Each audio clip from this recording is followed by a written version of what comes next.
Good morning, good morning. It's day three of 10 of the Mean Green Juice Challenge, okay?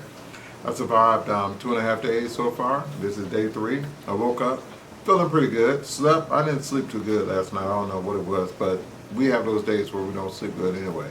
Woke up, walked around. A little later on, I got hungry and I said to myself, man, why am I juicing? Why? I'm hungry. But I thought about it. Everybody gets hungry in the morning because your body's asking for nutrients. Even if you're eating solid foods, you're getting hungry regardless. So made me a juice, drank me some nutrients, and that green nutrients filled those vitamins that I need in my system that the body was asking for, and I feel a whole lot better. Okay. Day two, I lost 4 pounds when I weighed myself.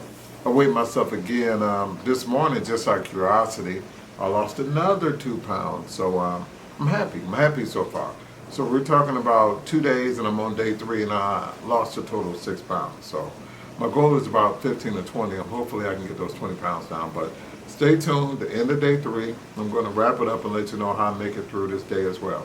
All right. So wish me luck, and I'm going to complete this 3 of 10.